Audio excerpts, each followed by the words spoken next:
जो श्री भगवान का भजन नहीं करते उनकी क्या गति होती है।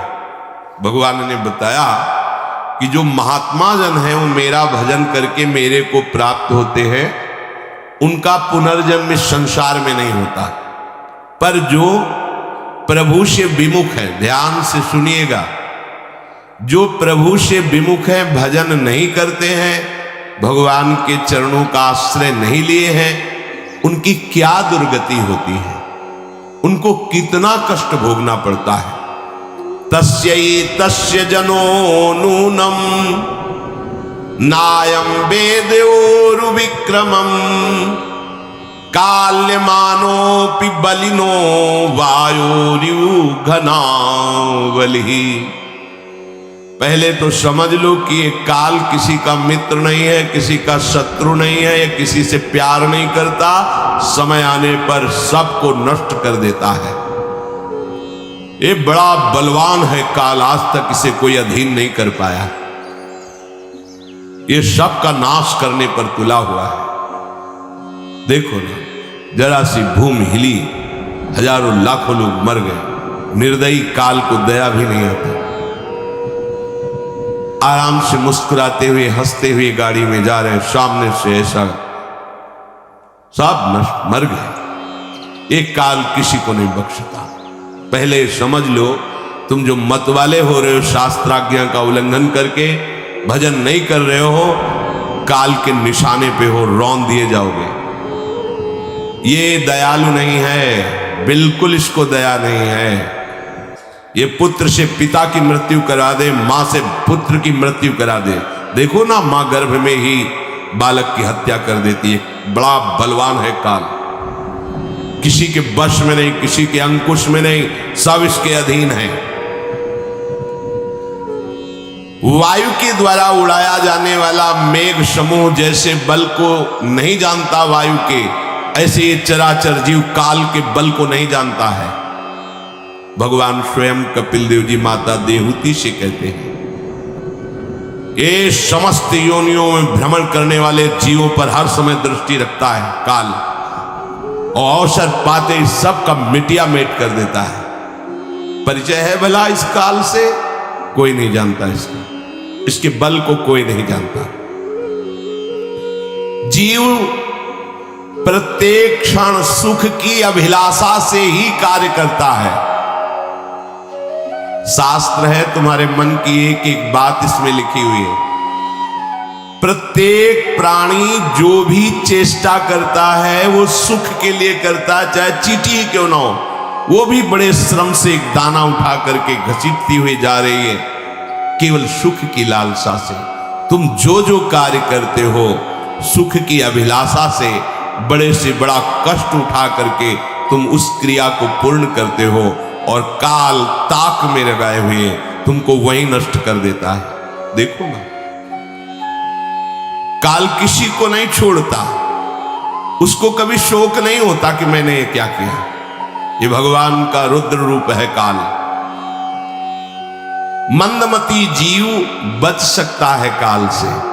समुझ जे आए शरण ते डरत ना काल डर। ओहो, जिए काल बस ना परे। भक्त जीता है काल के अधीन नहीं, भगवत भाव में जीता है वो। जब ध्रुव जी परम पद पर आरूढ़ होने के लिए तैयार हुए, भगवान का विमान आया, पार्षद आए, तो काल मूर्तिमान होकर कहा, इस लोक से कोई भी मेरे आक्रमण से बच के नहीं जाता। ध्रुव जी ने कहा, तुम्हें स्पर्श करने का बड़ा स्वभाव है, काल स्पर्श करे तो नष्ट हो जाए आदमी, झुको। और काल के माथे पर पैर रखकर विमान पर चढ़ करके अटल पदवी को प्राप्त हुए, क्योंकि 5 वर्ष में ही इन्होंने भगवत आराधना प्रारंभ करके भगवत साक्षात्कार कर लिया था।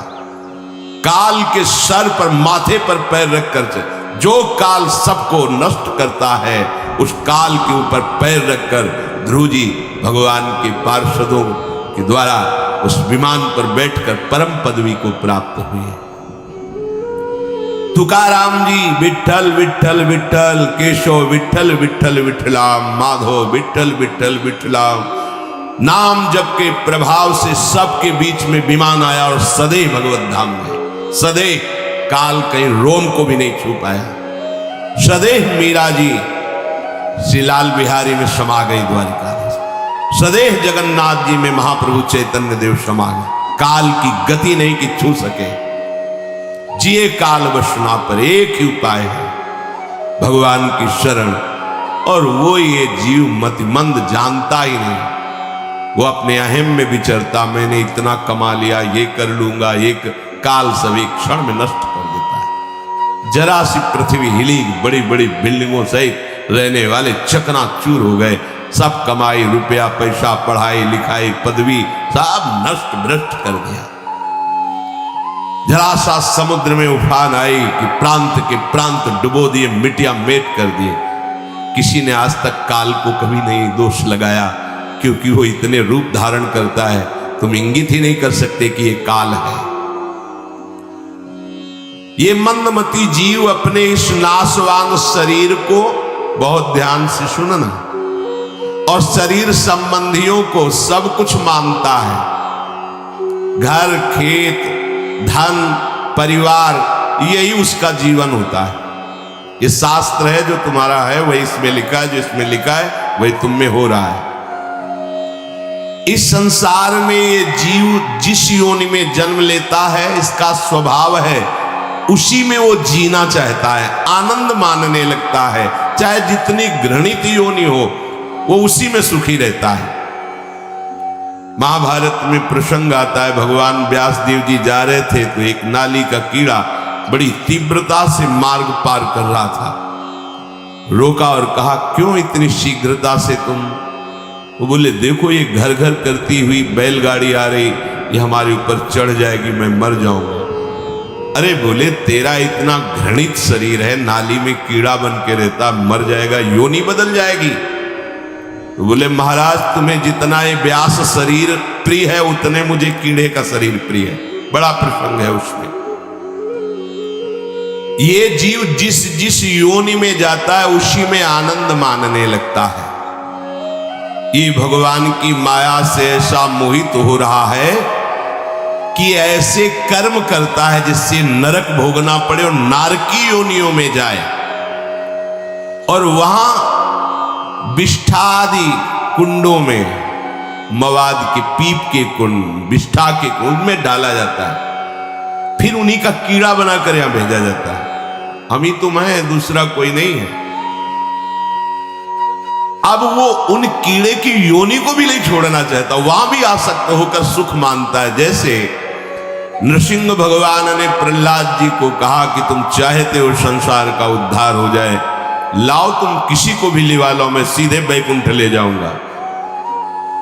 जिससे बात करते तो कोई सीधे बैकुंठ जाने के लिए तैयार नहीं हुआ। कोई कहता कुछ समय दे दो, जो थोड़ा भावुक होते थे।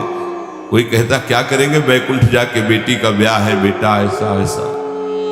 कोई एक भी तैयार नहीं हुआ।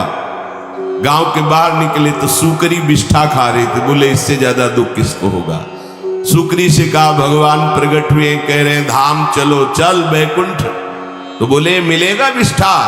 बोले, बैकुंठ में तो नहीं मिलेगा। बोले, नहीं जाना बैकुंठ।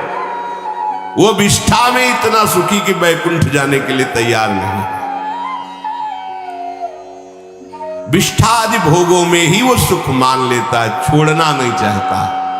ये मूर्ख अपने शरीर को, स्त्री पुत्र गृह पशु धन बंधु बांधवों को इतना प्यार कर लेता है कि उसे लगता है कि बस ये सब हमारे समीप रहे, इससे बड़ा भाग्य मेरा और कोई नहीं हो सकता।